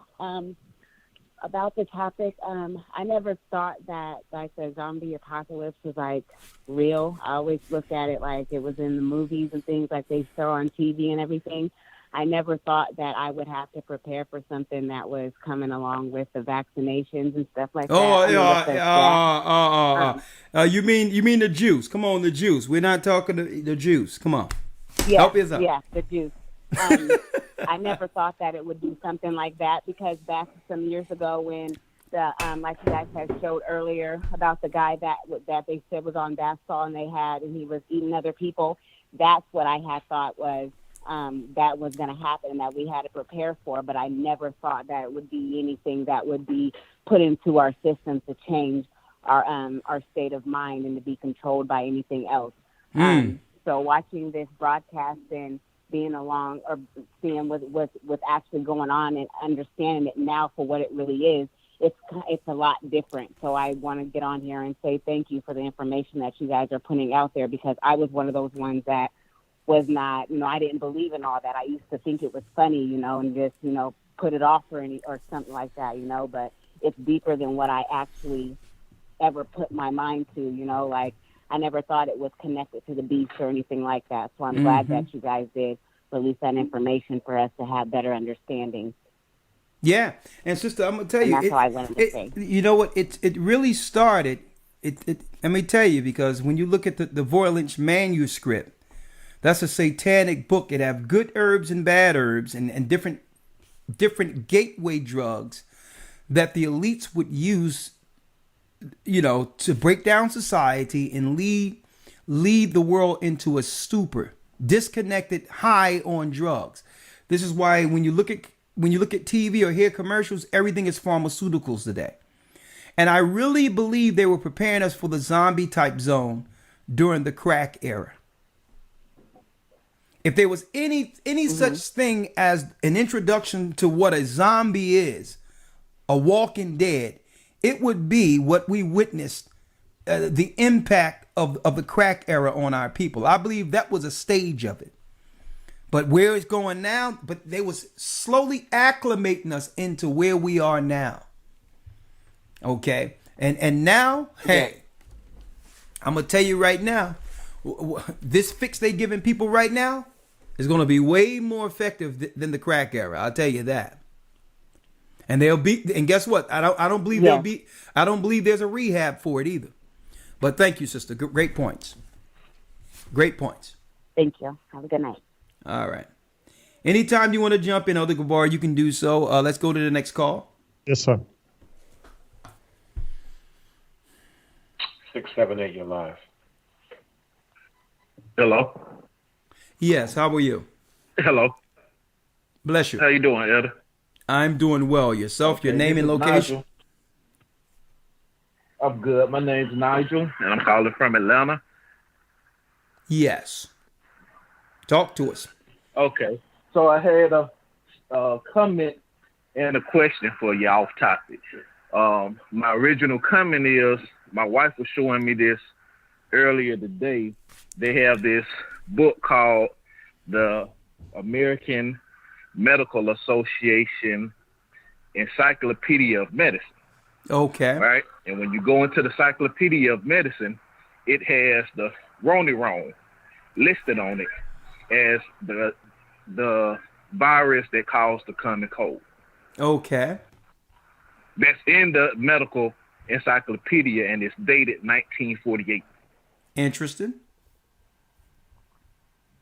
So they've taken the common cold and made it this level of excitement, right? Well, the whole thing is I can't affirm or deny what you're saying, right? Because I don't have well, it. I dig it, Elder. I was just letting you know that. So but if you wanted to take a look at that book, it's there. Okay. What we can do is, because I don't have the evidence in front of me, give me the name of the book again, and I'll make sure I get the book, and that's something I can show in the future. But I can't confirm or deny I'll email it to you, 'cause I'm what you are allegedly this saying. Is my first academy. All right, just make sure get his number, Ramar, so I can call them and get the details, because even if it does say that right now, alleged, all right, I have to say that because I can't confirm. You're just a caller and it's out there. I wouldn't say, I don't know if it's in there, but if it's in there, it would be interesting. All right. Thank you. Right. I thought that was interesting as well. My wife showed me that today. Yeah. So I just thought that was something to mention since we were on this topic. Right? Well, thank you. You said you had a comment before we go, a question before you go. Let me get the next call, but go ahead. Yeah, I had a question. I was talking to my brother. I'm trying to get him in the academy as well. Yeah. I've been sharing with him some of the truth that I've learned over the last few years from you guys. Yeah. And he was asking if he was a part of the tribe. Now, my entire life I thought he was Mexican, but he told me that he's from actually Panama. Okay. The Panamanians are Zebulon. Zebulon. Is that Zebulon. the same for El Salvador? Yes. That's Zebulon. Yep. Okay. Zebulon. Okay, so I just wanted to ask you that. And one other question, Elder. Come on, brother. You're eating up time. Is it unlawful to work? Well, last question. Is it unlawful to work out on the Sabbath? Well, the Bible says you cannot do servile work on the Sabbath. Mm-hmm. All right. So servile work is working for money. But I try to do as little as possible outside. I teach on the Sabbath, so I don't got to worry about whether or not it's being broken. I can't break it if I'm teaching. Okay. That's what I do. And I try to keep the things that I would normally do for the rest of the week. So if I was you and had control over when I work out, and you have the power not to do it on the Sabbath, I would suggest you do it on the other days. Okay, Roger. But it's not against the law to pick something, to work out. Because when someone was picking up sticks, they should have did that the day beforehand. Right? They should have did that. Not the fact that they were working out. They were picking up sticks to make a fire. When you're supposed to pick up sticks before Friday sundown and let your fire burn all the way through the Sabbath. So your food will stay hot if you need it, but you didn't have to make a new fire. But some people are over righteous where they'll sit there and look at a corner with the lights off until the Sabbath is over, and I respect that too. But all in all, you have a conscience, and if you're thinking about if you're questioning whether or not you should do it, you probably shouldn't. Okay. All right. All right. So we'll stick with that as the rule of thumb. There you go. All right. All right. Thank you so much, Elder. Man. All right. Thank you. I hate to let so many people go. I mean, we upward over 33,000. We was up near 4,000 already, Elder Gabar. This topic was very, very, I would say, eye-opening, and I hope brothers and sisters understand the prophetic time we're living in, where the majority of people are being turned into zombies. We're in the chemical stage of it now. So I hate to let so many people go. So I'll try to take at least 2 or 3 more calls with so many people waiting. They're still here. So absolutely. All right. Yeah, I think it's all preparing us mentally for when it does come. It is not something that is such foreign, visually speaking. That's when you deal with the television, right? The television, the word there is vision. They're giving you visions. An image, yeah. Down the pipe. And usually when you before cell phone was a thing, they were promoting that. Before beepers was a thing, they're promoting that. When you look at the pattern of evidence historically, they always first show all the technology or what's coming in the future through Hollywood. Yeah. Television. So Hollywood is the Celtic wood that sorcerers used to cast spells on people. Mm-hmm. Hollywood was the tree they made the magic wands out of to cast spells, and the television. You put that together, man. What a deadly combination. All right, let's take a few more calls. And Elder, I got a question. After we take some few calls, I want to get your point on it. It's connected to this, but I just want to get your views. Okay. Jasmine wanted to come in under the 443 area code, Ramar. So after that, I'll don't forget don't forget what you want to ask Gabar after the call. All right. 443 area code. You see it, Ramar? Shalom, Eldrin. Thank you for answering my call. No problem. Talk to us. Okay, so I'm glad somebody came in and mentioned a part, and it's something that got you guys talking about the drugs or the chemicals they're using out here. A lot of the pharmaceuticals. I won't say anything more regarding that. But I live in a city. I live in Baltimore, so we have this area, this market area called Lexington Market. Not only Lexington Market, but then you have a North Avenue Market, an Upton Market. All of these areas we call like zombie land because like literally I'm talking about from 7 a.m. till probably about 8 p.m., sometimes 10 o'clock p.m. There's over hundreds. I'm talking about 200 practically zombies, drugged out people. They're unconscious most of the time, but somehow they're still managing to walk. They bump into you. Like, honestly, I hate walking in these areas or walking near the market. But I live kind of near the area, so I don't have any choice. But I noticed that it's just something about the markets. I don't know if, they're pushing these, the drugs in that area specifically, harder than anywhere else with a purpose. But I'm talking about straight zombie land. Sometimes I often see them writing nothing on the ground, rocking back and forth. It's like they're trying to tell somebody something. Sometimes I find myself just standing there watching and trying to listen to what they're saying because I truly believe that when they a lot of times when people, the drug addicts, they have those moments when they lash out, get to screaming, et cetera, they're trying to tell us something.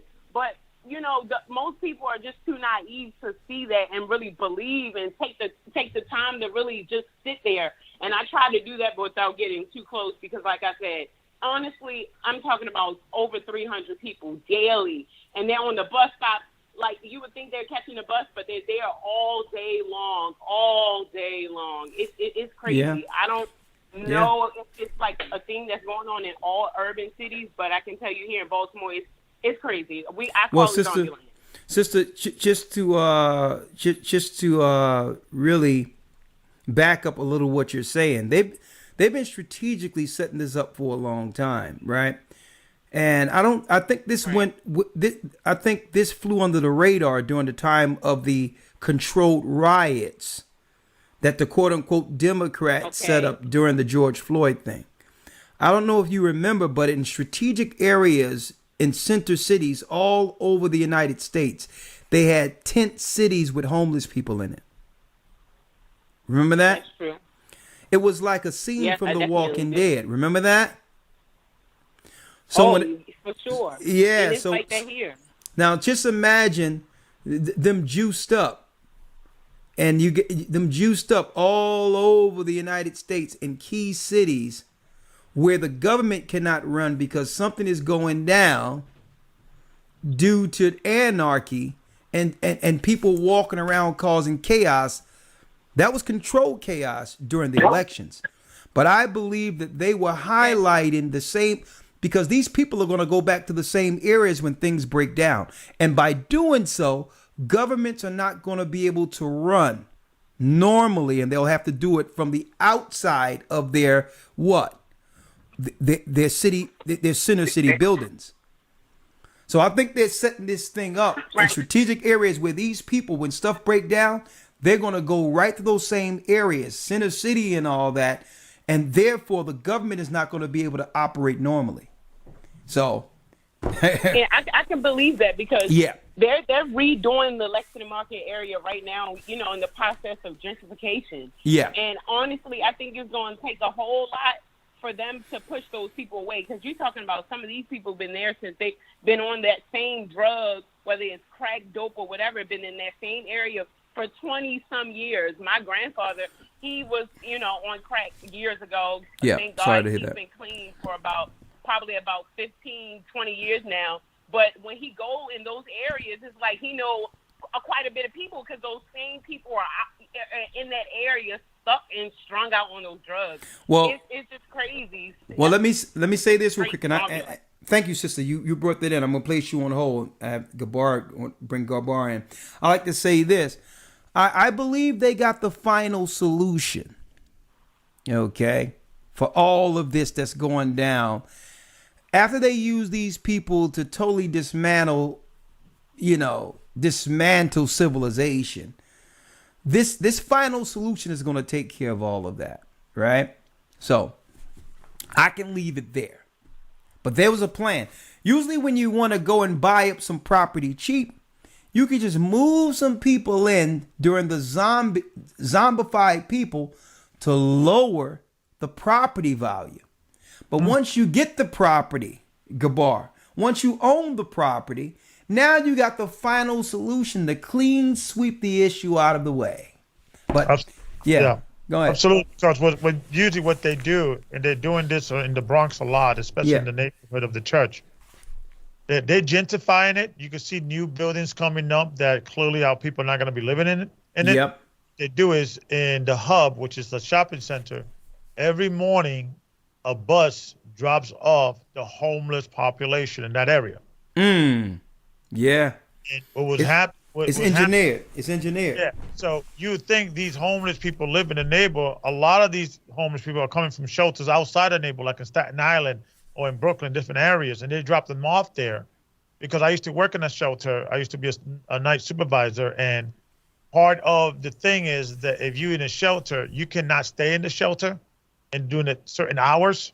You have to go out to look for work or what have you. So what they do, they just bus you to the city or certain areas, and they just leave you there, and then they'll pick you up later on that evening. So you make it seem like, well, these homeless people are coming from, but it's engineered. Absolutely. Well, suppose some of these people are running around or have some tinge of the plague. So what are you moving around? They're in a bust area where they probably spreading something to each other. Now you're going to drop them off in the normal population. We need to keep our eyes on these things, but seems like these things are orchestrated for disaster. It seems. All right, I don't know. Allege. We'll see. All right, let's get the next. Let's get the next call. 646, you're live. Shalom, elders. Shalom. Your name and location. This is brother Quam. This is brother Quam from the Jersey body. Okay, how you doing, Quam? The floor is yours. I'm all right. I just had just two comments. It's crazy because there's this game called Call of Duty. I'm not sure if you guys are familiar with it, but I'm familiar. There's a new version out, right? And there's I'm gonna just make it short. There's a lady just typing on the computer, and then all these soldiers is trying to stop her. These American soldiers is trying to stop her, and she's typing into the computer, and she's uploading something. And then towards the end, all the soldiers, they begin to fight against each other. The U.S. soldiers begin to fight against each other, and they try to take out the general that's leading them while the lady escapes. Okay. Towards the end of the scene, it shows the Wi-Fi, the 5G towers. And whatever she put into the computers went into the soldiers' brains. And those soldiers that were tapped into whatever was on the 5G, as soon as that happened, they began to fight against each other. And it's just crazy that they putting this stuff into the video games, and it's like they're not hiding it, And like the news that's going on right now, it's like a lot of the stuff that you see on the news is just amazing because you think to yourself, like, how could all of this crime be happening every single day? So much shootings in New York, so much shootings in Philly, so much shootings in Bronx and Queens. It's like, and then it's crazy things going on, man. People jumping out of buildings, people eating other people. It's crazy. It's crazy. And like, it just feeds right into exactly what you're saying about the zombie apocalypse, because the network is being set up. And that network, if you're not tapped into the network, like I call it the dog whistle network, because if you tapped in, you can hear it. You know how a dog whistle is. Only the dogs can hear it. So if you tapped into that network and they turn that thing on, and you wonder why all of a sudden you wake up and all your friends is like, the police is chasing you down and all this kind of stuff. It's just crazy that they showing this stuff on video games. And They're not Man. really hiding it at all, and all the crime that's going on it's ridiculous, man. I have this app called News Break. Every 5 minutes, I tell you, every 5 minutes, it's something violent going on, and I'm like, there's no way that all of this could be happening without somebody being behind this type of violence and activity, because it was never going on like this before the juice was out. Yeah, and I'm gonna say, man, on what you're saying is deep, because it's like their lesser magic. They must tell people they're gonna do it before they do it. So, and the mind is such a great tool that whatever you witness, whether or not you hear, see it, even if it's an artificial or a fake story, the mind actually records these things as actual events. So by you people playing these games and all that, it's predictive programming to have you accept. It's acclimating us into something we would normally reject. And see, hey, I'm thankful and grateful that the Most High gave us this truth. Can you imagine not knowing the truth in a time such as this? Man, I think I'd rather see than not see right now. I'll tell you that, boy. I'll tell you that. But yeah, it's predictive programming, and it's called lesser magic, where they have to tell you what they're going to do before they do it to you. And I think another thing, brother, you can have the last word before I bring in Elder Gabar. One thing that I wanted to highlight with all this that's going on, real quick, man, I'll tell you this. We're going to have to start praying for those who are resisting the obvious. Because I have never seen an orchestrated campaign like this in the existence of my life, where one component is in every part of everything in life. If people can't see this as a sign that something isn't, usually there's a story that has nothing to do with whether or not someone has a disease. But we can't look at sports. Right. We can't look at sports, regular news, international affairs, family news, even reality shows. You can't even listen to church music. You can't open the radio or listen to the radio in any station without hearing this. This is one voice. When the Bible says that during the time of Babel, that the people were in one mind and spoke one language. I'm going to tell you right now, if people, even those who can't see, should see something, where this one component is in every part of our life, it's a sign. Let me tell you, folks, this is their play. This is the biggest play the Satanists have ever rolled out since the beginning of time, because they didn't have the technology that we're witnessing right now. This is the biggest play since the Tower of Babel. And I got to pray for those brothers and sisters out there because they may look at it and repeat what they're hearing. But when you sit back at it, there used to be some respite from bad news. There used to be some place to escape from bad news. It's even in the good news. There's a good story out there, a feel-good story, a fluff story, and they'll have that a part of the narrative too. Folks, if people can't see that something is weird going on, where this one thing has to be a part of everything, they don't realize what time we're in. But go ahead, brother. I'm going to give you the last word. John, just to land back on what Elder Gabar was saying about the television, like the scriptures tell you, man, if your eye is evil, then the whole body is darkness. And it's the same thing. They fill in the eyes with darkness. Everything is darkness, man. It's like the kids that they grooming nowadays, they don't even understand the level of darkness that they're dealing with, because like you said, it's becoming normal to see this stuff every 5 minutes. even like you said, the good news is filled with some sort of bad news. It's just like a level of darkness that I've never seen. And when we was growing up, it wasn't like that. People would go outside, they would actually socialize and have a good time. But the television and the internet is just leading everybody down this dark path, and they can't see that they lead in a narrative. And it's in everything, like you said, man. They got rap songs about it. It's just crazy how much rappers are coming out trying to get us to take it. It's just ridiculous, man. And nobody can see clearly. And like you said, it's a blessing to be able to see through this, because with the Most High light in our path, we know exactly where to go. We know exactly what to do. We know who to look to. It's a blessing to have elders and deacons and the officers to be able to discern these things for us. Even when false flags come out, some people get scared, and they, I know that I get a lot of calls for false flags and stuff like that. You know what I'm saying? Yeah. But it's a blessing that we have leadership that is able to discern that, so that we don't lose members just going off the panic that's happening. You know, so praise the Most High for you guys, man. You know, it's always a blessing to hear y'all left. Praise the Most High.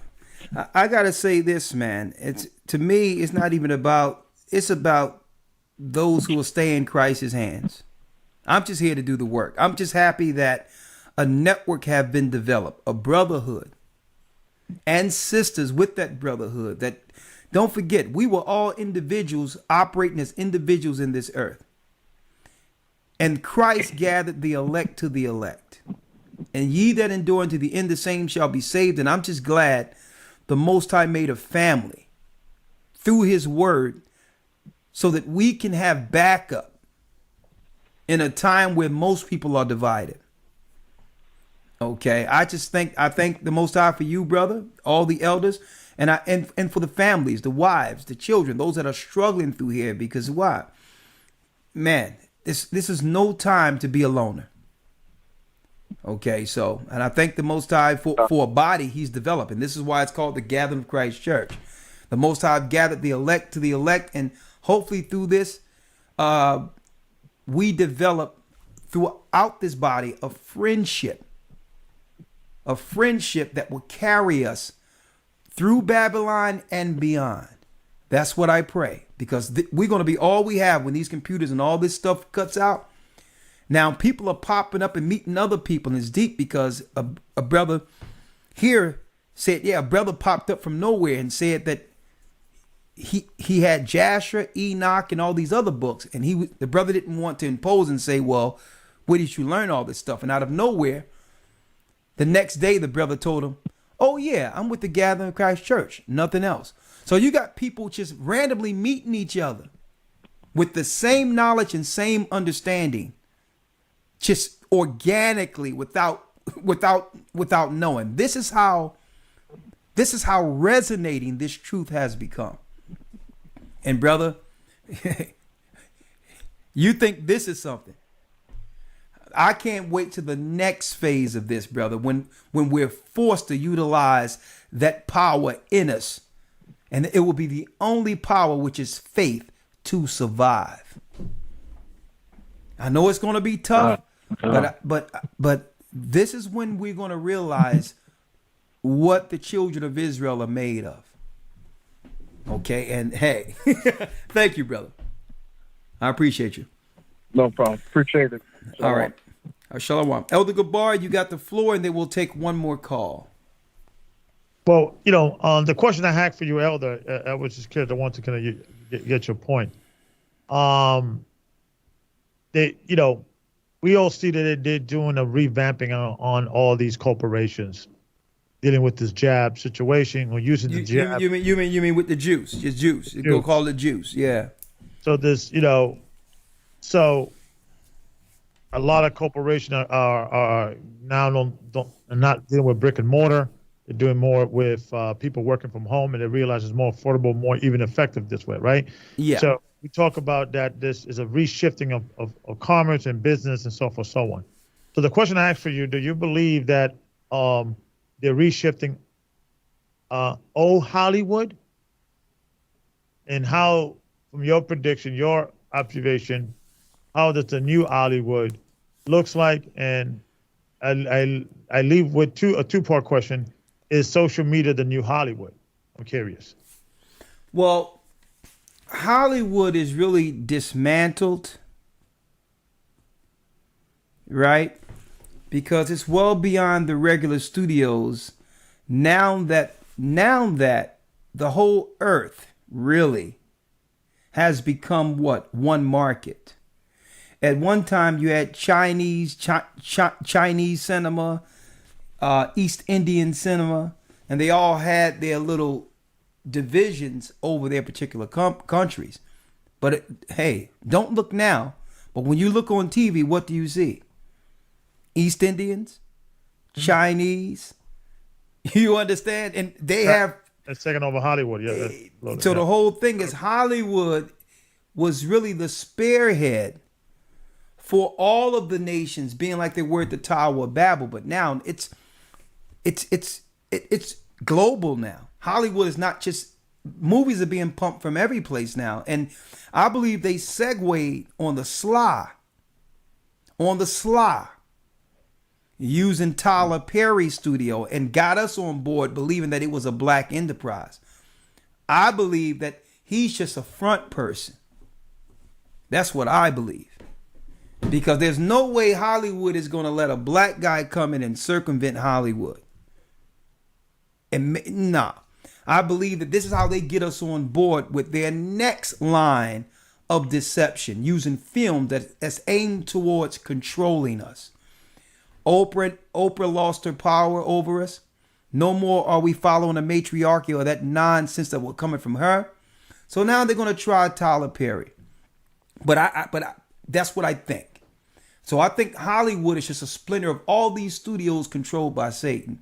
With the studio, in the same way with Obama, they can get us on board if they can use our image, our face. Oh man, a black man, we need to support a black man studio.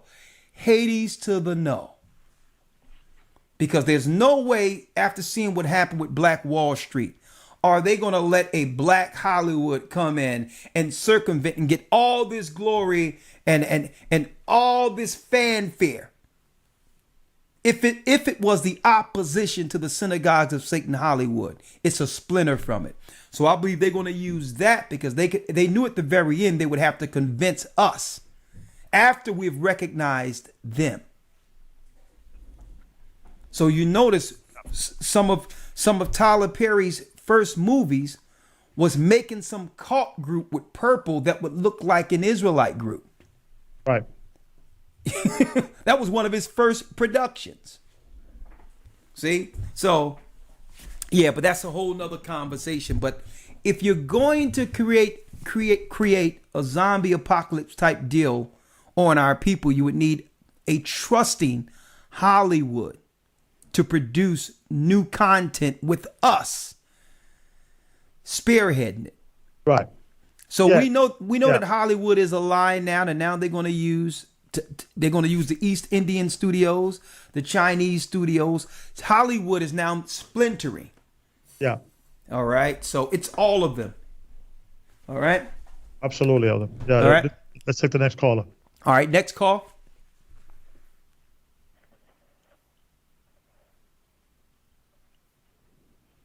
You're live. Hello. Hey, Hi. how are you? How you doing, Elder? Bless I'm you. doing fine. This is actually the last call for tonight. I'm a little exhausted, to tell you the truth. Okay. I just wanted to just say a few things. I'm trying to prepare myself. You know, I used to always, every time I did my blood pressure check, it would always be like 206 over 100 and something, you know, and I'm only 40 years old, so I prayed to the Most High, and I was just there telling to the Most High, you know, that I really want to live, you know, and I do want to make it to the wilderness. And the Most High, he really delivered me to the point to where I stopped drinking sodas, and then, like, I stopped eating meat, and I'm not saying that meat is bad, but it was bad for me, okay? Okay, good. And so I just wanted to just, you know, eat the medicine foods that was in the Bible, like the vegetables, the fruits, the beans, you know, the nuts and seeds. Okay. And my blood pressure went from 206 to 167 within 4 weeks. Great. So now it's Fantastic. like 167. Great. You know, and I've lost 10 pounds within 4 weeks because I have to get myself prepared for what's coming ahead. And I don't want to be sick, and I don't want to have any core morbidities. I'm trying to get my immune system up. So I just want to tell my people, you know, that we really have to change how we eat, because a lot of this stuff that we're addicted to, when we get in the wilderness, the Most High is going to strip that from us. There's not going to be no sodas, no burgers, you know. So it's really good to, like, start preparing yourself now, because all that fast food that we're addicted to, we will not be getting that in the wilderness, you know. That's true. And that's going to be hard for some people. So I'm, like, just preparing myself early, you know. Okay. And then another thing, this could be my opinion, but this is how I feel, like my sister. I feel like when we put those wigs and stuff on our heads. Hey, sister, and you those got a lot of eyelashes- you got a lot of background noise going on. Are you moving around? Oh, okay.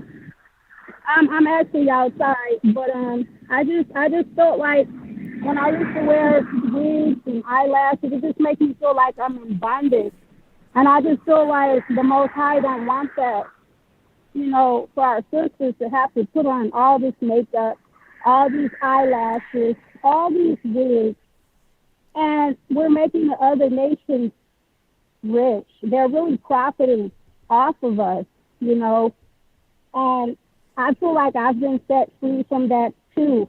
So Good. I don't wear the eyelashes anymore. I wear my natural hair. I Good. put on very, very light makeup, you know, and I just feel delivered. Okay, It's like that's good. he's helping me to eat right, you know, to let me know that I don't have to have all that stuff, you know, and I'm just really thankful. I want to make it to the wilderness. I want my family to make it. Well, praise Amen. praise Thank the you Most for High, sister. everything, Elder. Hey, you sound like you're Yeah. sounds like you're going through a complete Babylonian detox, inside and Yes, outside. yes. He's Praise the detoxing Most me, High. and he's doing Hey, it so fast, hey, and I'm just so grateful. hey! Listen, I think I got another. I got another T-shirt. I think a Babylonian Okay. detox. All right, thank you, sister. Yes, Bless you you. really need that detox. Shalom. Other teacher. Okay. Yeah. All right, thank you. I really appreciate it. The Babylonian detox. I gotta put Yeah. up Yeah. the visual on that one. Yeah, I need a Babylonian detox. People are like, what the Hades is that? Well, listen to the sister's phone call. She did it. Right. She let go this, let go that. You know what I mean? The blood pressure went down. She dropped 10 pounds in no time. Took off the outward aesthetics. And you know what she sounds? You know what she sound? She sounds at peace. I mean, when you finally let go and stop dealing with the expectations of everybody else and just serve the Most High and say, you know what? I'm good enough. I can't run this rat race anymore and have a blood pressure up here, 200 or whatever the case is, and try to keep up with the Joneses or whatever the case is. Listen. Well, keep in this case, keep up with the Babylonians, right? The Babylonians, exactly. So she's like, listen, it's just too much to keep up. My pressure been up. I'm going back to the simple life. It seems like, you know, she understands what it is to be shamefacedness and be satisfied, you understand, and be content with who she is. And I think that's a coming to Christ moment that usually hits all of us, you know. So I thank the Most High for it. And sometimes when sisters, you know, say certain things, and I'll let them speak, you understand, because I don't want people to think that because she mentioned that that is being judgmental or looking down on other people who may not have gone through that journey yet. But, you know, but she can encourage others to know it's okay. It's not to say that you're bad because you haven't done this or whatever. No, it's to let you know, listen, if you decide to go through a Babylonian detox and not try to satisfy the cares of this world, it's okay. There's other people that are choosing it too. You understand? And are coming out with good outcomes. All right. So with that, I thank you, Elder. I got to call Elder Loy up and see what's going on there. Okay, because there was storms going on with water coming down, and Elder Lawyer had to go ahead. It was like the days of Noah in this area. So it's a little leaking even in our house over here, so I had to take care of it. But yep, it was coming on hard earlier today. Okay, so there's some shingles need to be changed. It's like little. Yeah, it's not. It's a little by the kitchen. So it's, okay, I guess we can get somebody to look at that. All right. With that, I'm going to say shalom. Stand clear from zombies. Stay prayed up, sin not. I'll see you in the academy. Goodbye. Make sure you join Patreon. And may the Most High be with you, sin not. Thank you, Elder Gabar. That concludes our broadcast for today. And we will soon see Zion. Shalom. Shalom, Elder Ramar. I bless you. And we're going to end this with Save Me. Save me. I'm at a fork in the road, asking the Most High to do what? Save us. Where am I? I have it somewhere.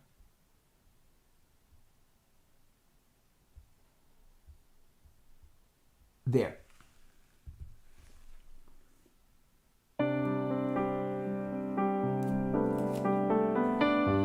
Hey.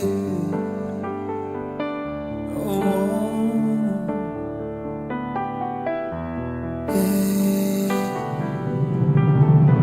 I was on my way, felt the presence of your son every day. Every day, I let go of your hand. And now I feel a change. Close the door, fall to my knees, and I began to pray. Oh, help me, the cares of the world slowly pulling me away. Now I hear a voice calling me to the light, to the light. Still in the heart, so I'll discern wrong from right, wrong from right. I'm at a fork in the road. Which way should I go? Which way to go? My Father sent His Spirit, help me find, come save me. Bible fell on the floor and opened to the law, and I can't believe what I saw. I saw me sinning willfully. I won't break your law no more. Send your son, please open the door. Open back to me. Oh Father, please forgive me. I hear a voice calling me to the light, to the light. Still in a heart, so I know wrong from right, wrong from right. I'm at a fork in the road.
wrong from right. Wrong from right. No matter fork in the road. Fork love. Which way should I go?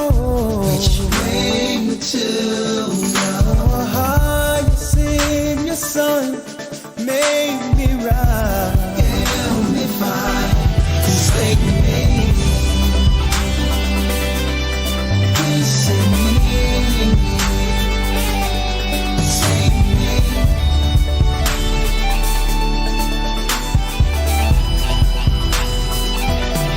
Forsake me.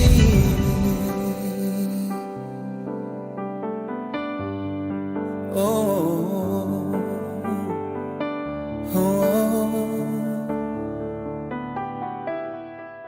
come save me.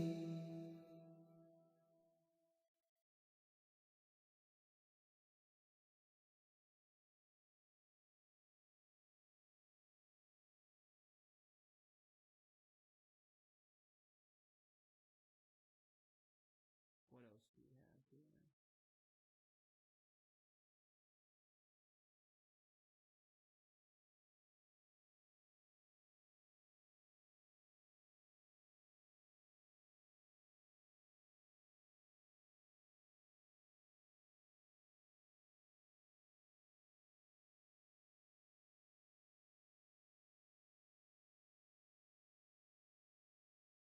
All right.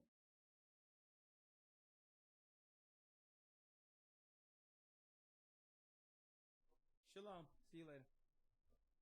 Bless you. See y'all tomorrow. Well, Friday.